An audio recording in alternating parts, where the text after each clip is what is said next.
I don't want to invoke any kind of medical reaction. We're going to get to 100 in no time. Well, probably around 50 weeks.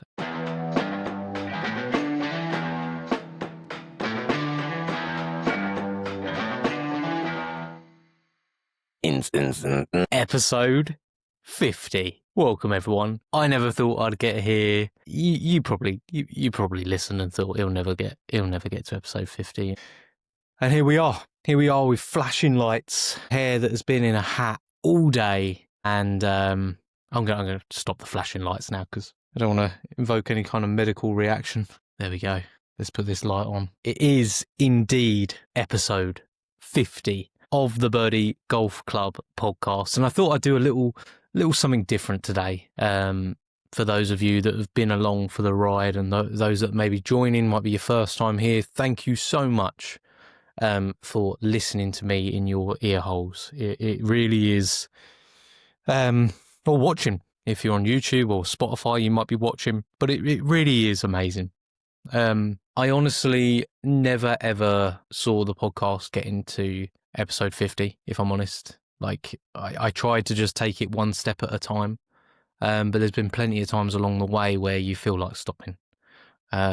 But to be here now, and the fact that it's kind of a first real milestone, to be honest, with podcasting, episode 4 is a milestone, because it takes work and you're learning along the way. Now the process is a little bit easier than it used to be. It's a bit easier for me to make connections than what it once was, but it's just so exciting. I started my dream job basically pretty much at this point last year, and that was this. To be able to talk about golf to people, to be able to learn about people and learn about their stories, and to have something which is truly mine that I can share then with you guys is really, really exciting. So, wow, here we are. There's no guest this week. It's just going to be me rambling on a little bit. So if you're bored now, I understand. You can leave. It's fine.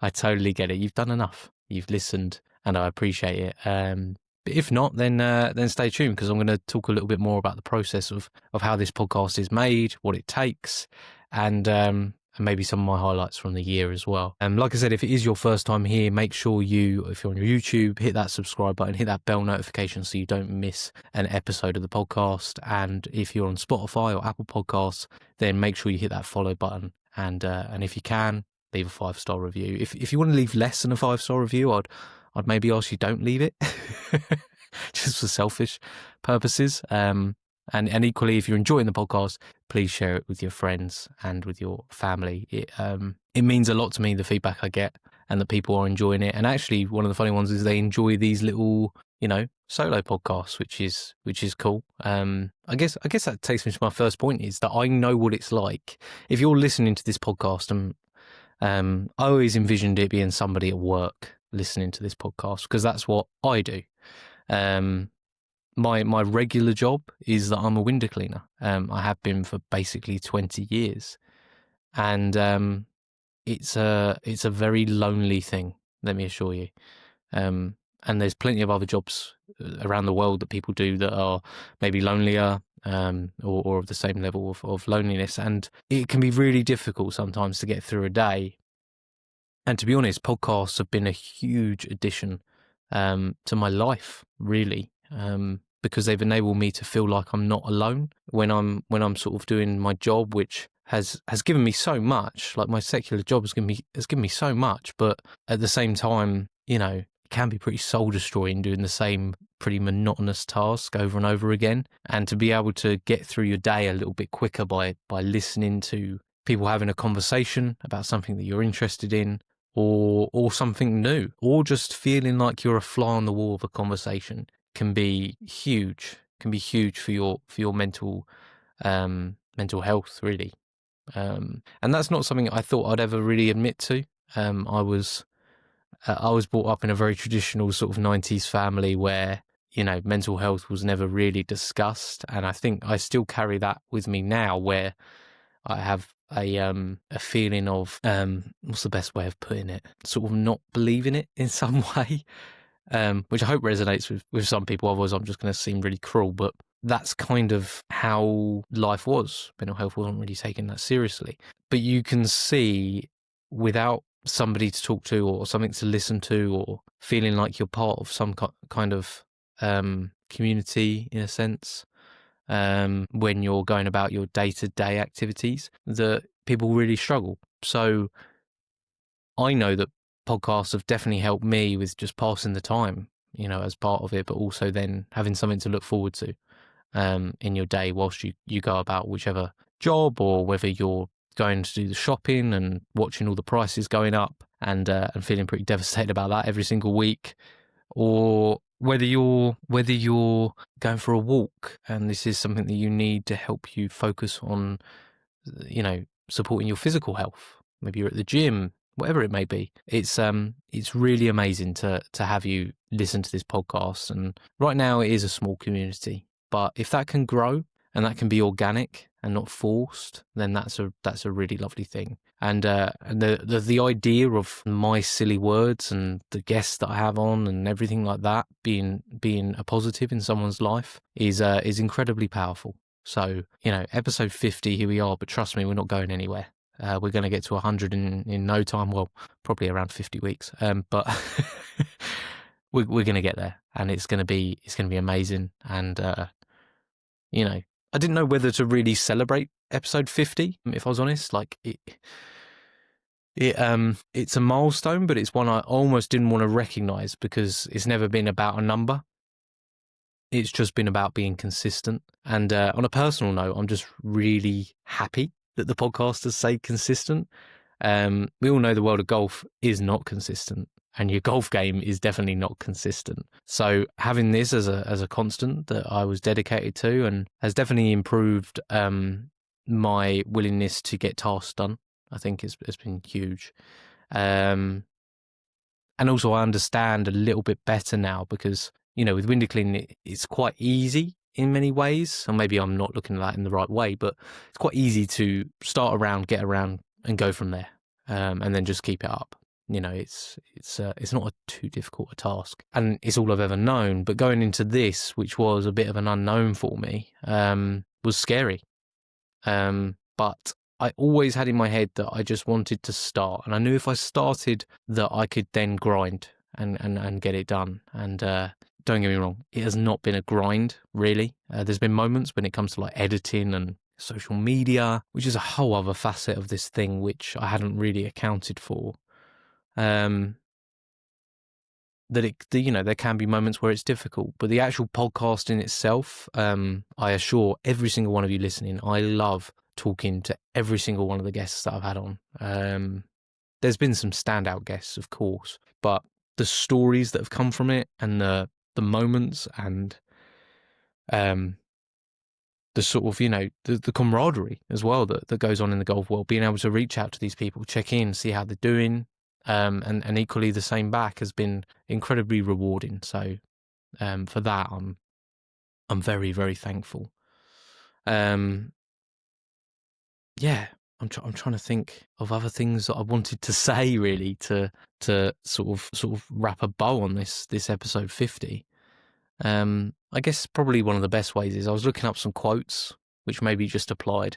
And I think if you're listening to this now, and there's probably plenty of people listening that are in the creative space or that love their golf, maybe they're in a job which they might look at and go, well, this job's providing and it's doing great, but do I want to be doing the same thing in 10 years' time? Then a quote that I came across from The War of Art, which is a Stephen Pressfield quote. Are you paralysed with fear? That's a good sign. Fear is good. Like self-doubt, fear is an indicator. Fear tells us what we have to do. Remember one rule of thumb. The more scared we are of a work or calling, the more sure we can be that we have to do it. And I thought that really well sums up. I mean, don't get me wrong, truly a scary thing to do podcasting, but the elements that go into it are scary. Having to approach people cold pretty much the whole time, having to put yourself out there. There's moments with this podcast where, because I like it to feel like a free-flowing conversation, I try not to prepare too much because I feel like it's then a bit obvious that I'm sort of like an interviewer in many ways, which isn't really the vibe I wanted. It's natural that it does fall into a little bit more of an interview style because, the person I'm talking to is more interesting than I am. So I want to ask them questions, but I wanted that to come around naturally. But there's honestly moments where I've been sitting here before, and I'm sitting in the waiting room waiting for the podcast guest to enter, and there's just on the app I use, there's this moment where the second screen goes away, and that's when you know they've joined the room, and then it takes a few seconds and then they'll appear. And every single time I get that sort of like feeling in my stomach where I'm nervous, and I sort of doubt whether I'm capable of asking the right questions, of maintaining their interest for upwards of an hour most of the time with podcast guests. This episode is brought to you by ShotScope, the golf tech that actually helps you play better. Whether it's their rangefinders, GPS watches, or stat tracking sensors, everything's built to give you real insights into your game without the faff. I've been using ShotScope myself, and honestly, once you see where you're gaining and losing shots, it changes how you approach every single round. And you can get 15% off any order with the code BirdieGolfClub at checkout. Just head to shotscope.com, use the code, and start playing smart. And that feeling is two things. It is obviously that frightening feeling, that fearful feeling, but also it's exciting. I think you have to embrace it. Essentially, if you're starting something and you are nervous, then as that quote from Stephen Pressfield says, then you have to do it. You have to do it, and you've got to do it to what you want it to be as well. That's the important thing. Maintain your vision, and obviously you have to adapt, and you have to maybe reassess things. But maintaining a clear vision of what you want to do is really, really important. And I think on the assessing things front as well, it's quite difficult for me to assess the podcast in many ways. It's very difficult for me to listen back. I don't listen back too often, if I'm honest, unless I'm just trying to remember some points that I found interesting. So I try not to too much, because I don't want them to be the same thing every episode. I want it to feel natural. But it's kind of really tricky for me to put it into like the algorithm of what a podcast should be and how it can improve. That's where having a co-host can be really helpful, because you can bounce ideas off each other and do things like that, which would be really handy, of course. But I think what would be a great help is if you're listening to this podcast and you are enjoying it, please, by all means, reach out with any ideas you have. I'm not going to take every single one of them, because it might not align with what my overall vision is for the podcast. But if there's things you enjoyed, things you didn't enjoy, please send an email over. birdiegolfpod@gmail.com is where you can reach me. And yeah, it would mean a lot to just hear from the listeners. There's been a few that have contacted, and that's awesome. But two, I love ideas. And if I can get inspiration, or direct inspiration, or sort of like ricochet inspiration from your idea, then that's amazing. That's only going to make the podcast better.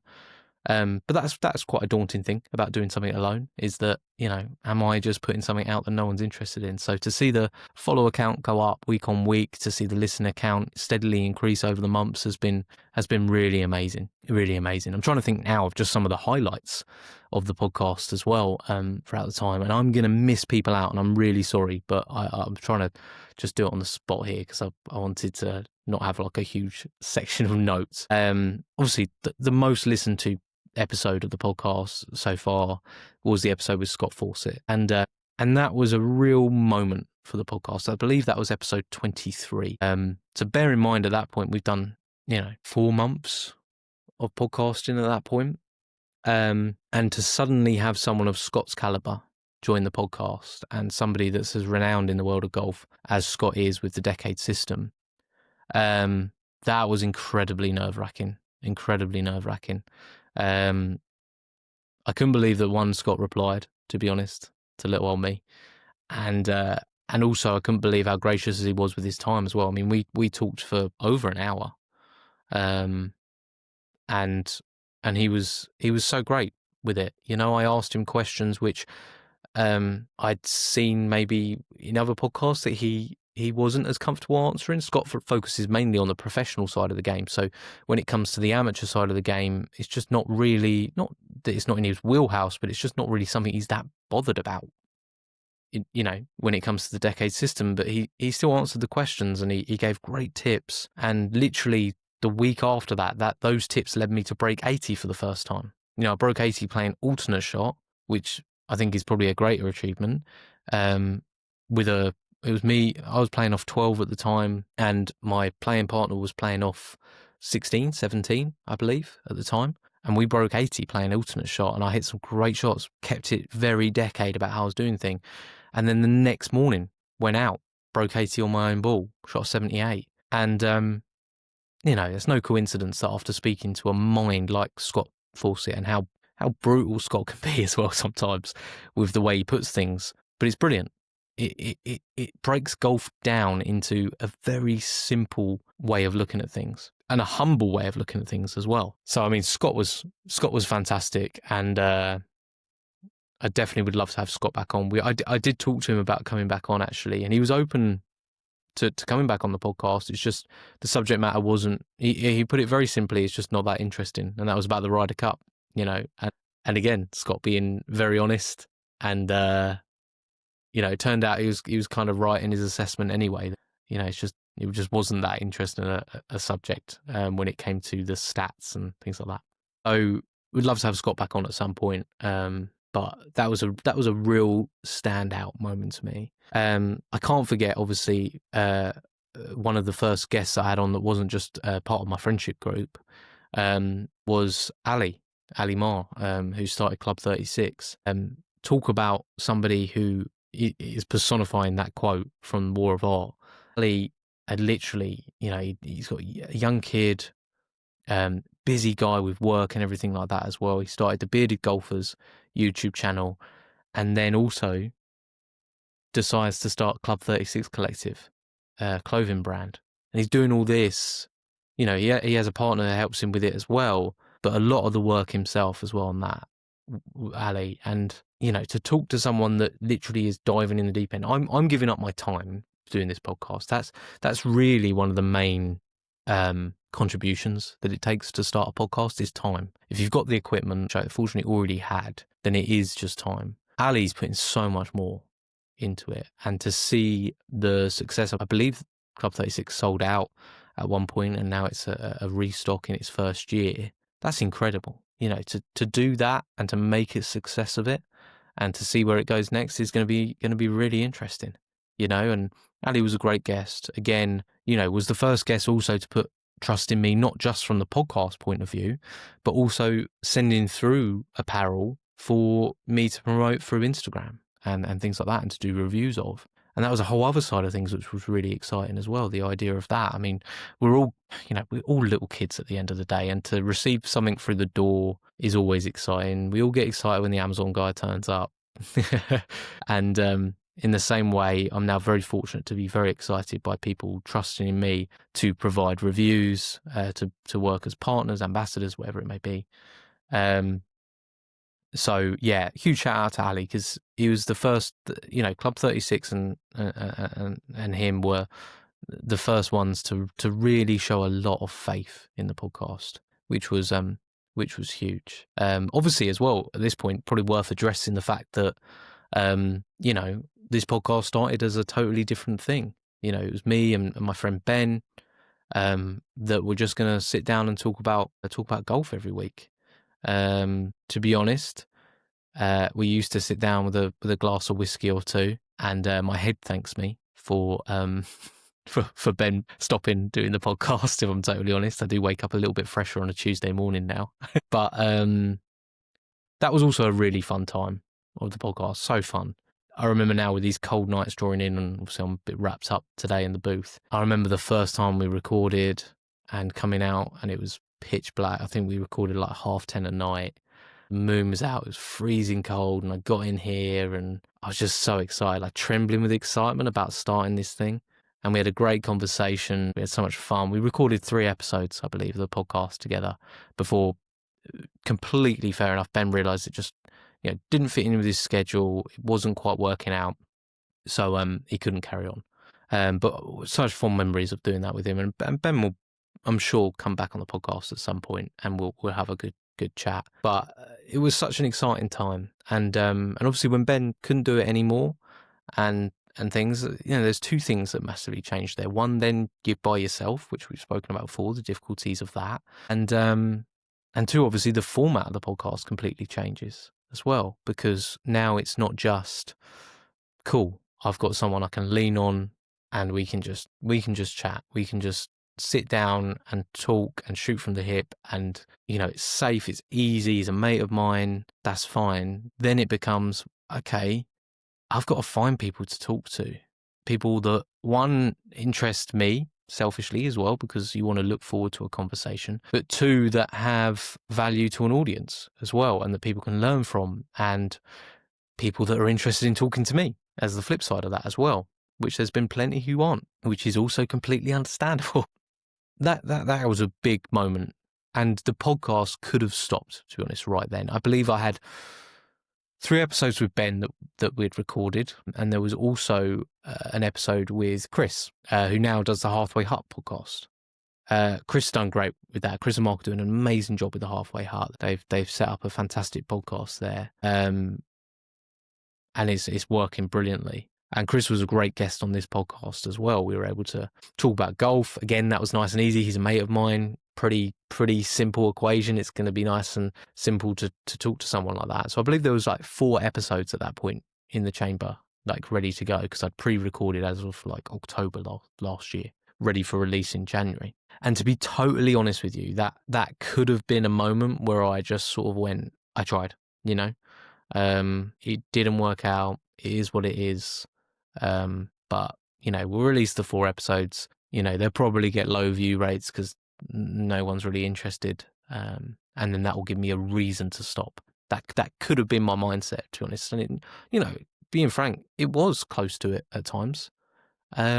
Because, you know, it was stressful. The idea of trying to find guests was a stressful proposition. Fortunately, I'd already made contact with Ali, so that was already done. That sort of almost gave me a bit of an oomph to carry on. So Ali, if you're listening, you're huge to this podcast getting off the ground, mate, to be honest. So thank you. But I thought, you know what? I wanted to do this. So now let's just do it. Let's just do it. Let's stop talking about it. Let's do it. And that basically set the wheels in motion. I've never been as active on Instagram. I never want to be as active on Instagram as what I was over that winter. About sort of 10 months ago, and just, you know, lining up guests, reaching out to companies, reaching out to people that interested me. I've probably Instagram messaged. I mean, if Justin Rose ever ends up on this podcast, I've got her address. The incredibly embarrassing direct message archive that it'll have of me going like, "Hey, we'd love to have you on the podcast." But that's what you do. You know, I had no idea how this space works, and I just shot from the hip pretty much of like, hey, that's that person, I'm going to message them. And if there was a bit of a sort of brick wall in place, then, you know, you try and find other means, you leave a comment. Honestly, you almost have to have no shame when you're just trying to get the best guests you can. That's kind of how you have to play it. And through those means, I mean, we've met some amazing people on this podcast. I'm thinking of, you know, one of the next sort of early people I spoke to, Martin Maritz, played on the DP World Tour for like 12 years. Was an incredible golfer. Now is doing incredible things with his company, Birdies and Bogies Golf Gear. Yeah, I mean, it's just, you know, I'd never ever spoken to Martin before, never heard of his story really. I might have come across him as a professional golfer at some point, but to now have, Martin's been on the podcast twice, I believe. Did a podcast with him talking about how to plan your round strategically, which you can find. And, you know, we'll direct message each other, check out each other are. I'll check how he's doing. How's everything going with Birdies and Bogies? When's he going to get on the senior tour? You know, all these things just from a conversation, which has been epic. I'm actually just going to have a quick look now. I'm going to have a quick look, looking back on some of the people that we've had on the podcast. So we've spoken about, we obviously had Ben and Chris, obviously early doors. I had Chris on twice actually, and then we had Ali. How could I forget Simon Lino from Runner Golf? I mean, I saw this putter on Instagram and I thought that thing looks totally different to everything that's out there and cool and makes sense. I need to talk to these people. talked to Simon. We had a great conversation. We sort of kept going back and forth, like talking, and I was like, runner seems great. And then boom, before I know it, Simon sends me out one of his putters with the Birdie Golf Club podcast logo on it. And it's the best putter I've ever had. I'd encourage every single one of you, check out Runner Golf. It's unbelievable what Simon's doing, and he's completely changed the game when it comes to putters. But for him to value me and this podcast to the point where he's willing to send me one of his putters because he wants to see me game that putter and he wants me to relay that information to you. So cool, and such a nice guy. And they've got new headquarters being built, and I'm going to head out there in probably March or April of next year, and there'll be, you know, a lot more from that you guys will see, because Runner's not going anywhere. I then did my first podcast on the road. Went to 9x9. Those guys were amazing again. Just taking the time to show me the facility, to show me through a fitting session. And I'm not a special golfer. You know, I'm 10 handicap at the moment. These guys made you feel special, and we're able to do the podcast from there on the road. I made some complete mistakes. Took this microphone with me. It was facing around the wrong way. The dot was on this side. Honestly, you could barely hear me for most of the episode. But they were great. They were honestly such great guests.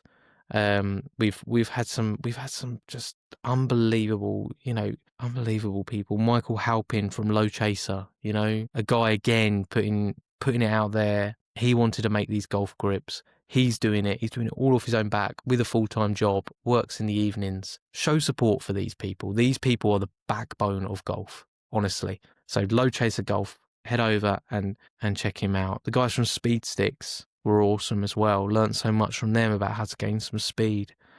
Marker Locker, had those guys on. Again, they're innovating in the golf space, trying to find something.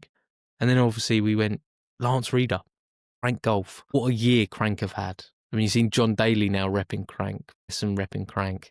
More and more tour pros, I'm sure, are going to pick up Krank drivers, Krank mini drivers, woods, and play them. Lance spoke just nothing but truth for a whole hour of conversation. And for somebody who's a CEO, a founder, to take the time and talk to me on the podcast and relay that information to you guys was so cool. And then another step further, Krank are now partners of the podcast. Like, took it international literally at that point. That's so cool. You know, me saying these things out loud, I don't often say these things to like myself. And it just makes me smile. Like, I'm so excited that these companies want to be aligned with my podcast, and then to pass on the details to you guys so that your games can all get better, and it can just be this collective, which is awesome. Dave Klenk, you know, he was on 2 weeks in a row. You know, the guy, he's got handsome squire, awesome leather scorecard holders, yardage book holders, and then he goes to the Masters like the following week. Like, unbelievable. Obviously spoke about Scott, people like Rowan, who came on, got his name wrong for the entire thing. But bless him, he just kept going. Frankie, little Frankie. I mean, Frankie Hardy, for Frankie on Instagram, just an absolute legend. His mum and dad are just awesome as well. Darren and Sarah, shout out to you guys. I know you listen every single week, and without the encouragement of people like you, without the support of people like you, again, would I have kept going? I'm not quite sure. And this isn't like a sign. It sounds like, would I kept going and I'm done. But so great. And Frankie's a little legend. He's going to go so far in the games. Unbelievable golfer. And I'm hoping to play with him at some point, play some golf. John from SRV, an unbelievable story that resonated so deeply with me. I lost my dad to a cancer battle. His mum he lost to a cancer battle, and he wanted to not just stop there, he wanted to then show support for cancer charities through making the best golf glove that you can buy. And John's just an absolute beauty of a human being. Matty, like the alt golfer on Instagram, Matty is one of the nicest guys you're going to find in the golf space, and he's an awesome follower on Instagram. And his story about sobriety and just how golf literally saved his life was his comments. Just such a great guy, and it was awesome to meet him. And we're going to play some golf together at Old Fawns next year, which is going to be awesome. Then obviously, the Instagram side of things came into it, and, me and my wife were able to head down to Mannings Heath, and we were able to stay in the hotel there, enjoying the wine tour. I got to talk to Nick Scott, who was on the podcast, got to play golf at the beautiful Waterfall golf course. Just some beautiful experiences from this podcast, which has just been awesome. I'm rattling through them, but you're here for it. It is what it is. If you haven't listened to some of these episodes, go back, listen to them. These people are amazing. They've got amazing stories. Nick especially has got some unbelievable stories from his time of playing professional golf. Scotty Pearman, I mean, when would I have ever got a chance to speak to a world long drive athlete? We're worlds apart, but he's just such a nice guy. An amazing story about his son as well, and the battle that his son had, and how that inspires him to just keep going, raising money for charities, showing support, and just being an unbelievable athlete. I think Scotty finished second in World Long Drive this year. Just awesome. And then we go on to sort of more of the social media guys as well that I've been able to connect with, and their stories. Those guys are putting in the same amount, if not more, work than I am, and I know what that takes. We've got Cam Widener, who was just a great guest, some great advice for people getting into the content creation space. Just go for it, golf on Instagram. Obviously got Josh Coates as well, Ping It on Instagram. You want to see somebody who's entrepreneurial, go and check out Josh. Like, that guy knows how to start the grind and just keep going. And he's up to something every single day, and he's inspirational in that way. Neil Williams as well does some amazing work on Instagram. He's a coach with a huge smile on his face, and I absolutely love talking to him. Drew Reynolds, the COG coach, just some fantastic information relayed in a perfect way, and that's what he's all about. And he's all about the mental side of the game and how we can get these cogs turning in the right way in our head and not mess it up too much. Obviously then had David Corrie as well, Crank ambassador, international music artist. I mean, never would have expected to talk to someone like David, But what a guy. What a guy, and so gracious with his time, so complimentary about the podcast and everything. And it's awesome to connect with him and enjoy it. And then we've got Giles Evans, who played professional golf, who's playing professional golf right now on the Clutch Pro Tour. I saw him in person, was impressed with his game, reached out to him and wanted to connect with the podcast so you guys could learn a little bit more about the actual realities of professional golf. Paul Muse, golf performance and fitness, got to learn from him, learn how to hit the ball a hell of a long way through athleticness and being fit. And, Paul, if you're listening, mate, I joined a gym. All right. Project ramp up speed has started and just get into some kind of shape. And then obviously we're leading up to the Ryder Cup, and I reached out to a good friend Dave Klenk and said to him, you're a big New York guy, you're in the metropolitan area, can you point someone in my direction, or point me in the direction of somebody to talk to about Bethpage Black? And bam, there he goes, Dan Frankel, Metropolitan PGA head of junior golf, on the podcast. Things like that are so cool. And Dan was such a legend such a nice guy as well. And I spoke to him post Ryder Cup and sort of said, what are your thoughts? And he said, I thought the event went so well. It's just a shame that obviously a few people have led to this big narrative of it being just a disgraceful crowd. And he's like, 'cause I assure you that was not how it was there. And I completely agree with him. I thought it was unfair that everyone got painted in the same light, which is not okay. And then we talk about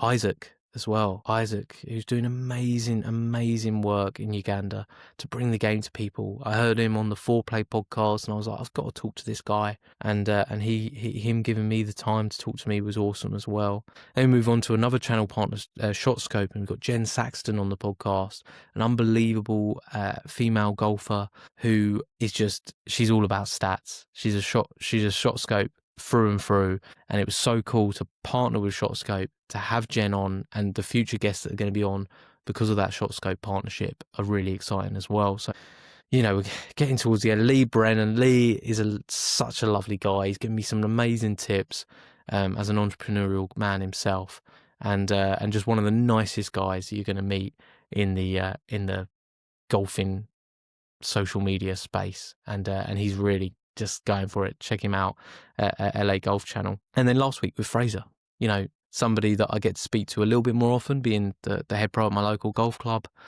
and to be able to sit down with him, learn a bit more, was just amazing. So that's pretty much taken us up to date, and there's so many exciting guests coming up soon. So I hope you are looking forward to it and enjoy it. do you know what? I don't know what else to really say. I mean, think I've spoken enough. You're probably sick of my voice now. But like I said, I started my dream job last year, and we're not at a point where it's a sustainable thing unto itself where I can dedicate so much time to it. But we're getting there. You know, we've taken those steps, and a friend of mine said to me, you know, Phil, who's on the podcast, was like, mate, look where you are now compared to where you were when you first started, and the expectations and the goals that you have now for the podcast compared to where it was. And that's so true. It's so true. I set very realistic expectations for the podcast, which we have surpassed, which is awesome. And to be honest, I haven't really set many goals over the past month or so because I've just been in the process of, right, head down, let's get the podcast, you know, the standard of the podcast up and everything like that. But it's definitely time to reassess and set some new goals. Being partnered with ShotScope, Krank Golf Escapes. This episode's sponsored by Golf Escapes, the people who make booking your next golf getaway ridiculously easy. I recently stayed at East Sussex National through them, and honestly, the whole experience was spot on. Great course, great hotel, and all sorted without any stress. If you're planning your next trip, head to golfescapes.com and use the code Birdie Double Points to get double escape points on your booking. That's Birdie Double Points at checkout, and start looking forward to your next golf escape. You know, having those guys willing to put trust in me to do reviews of places like East Sussex National that me and my wife went to, and being able to share the experience with her is so important as well, because this is if it was just me coming out here and doing this and, you know, the opportunities it affords to me, it would always feel a little bit selfish. But being able to go to places with her and spend time with her because of this and the opportunities that it's going to afford to us is really, really exciting. I can't wait until my son is older and he can be part of this podcast, you know, and it can be something that we can do together. Would be awesome. You know, that would be a funny listen, let me assure you, especially right now at 5, it probably won't really work as a format. It's only so many times somebody can say fart before you probably would not find it as funny as what it is. I mean, fart is quite funny. But look, it's amazing. Before we know it, I'm sure we'll be at 100. But until then, I hope to continue to bring you great guests, great information, great content, and if I can be that person that podcast was to me, that kept me company whilst I was carrying out a task, or where you're on a long drive, or whatever it may be, then that's amazing. If you've made it to this section of the podcast, you are dedicated. So thank you ever, ever so much. And just a huge shout out to every single one of you that supported along the way, whether that be family, friends, whether it be people that have appeared on the podcast, whether it be ones that have sent kind messages, whoever it may be. I'm sure I'm missing out people, and I'm so sorry if I have missed you out. But thank you so much. I really do mean that. And I hope you're all doing well. I hope you all continue to do well. I know things aren't easy in anyone's life, so reach out if you've got anything wrong, whatever it may be. Remember that this golf podcast is a community as well, and you care for people in your community. That's what you do. I think that's it. Got an exciting guest for you all next week. We're going to have Hannah Holden on the podcast, who is a rising YouTube star, and she is a fantastic guest, ShotScope ambassador as well. And it's going to be really interesting learning from her. And I hope you all look forward to it and enjoy it. But until then, that's it from me. I'll see you all next week.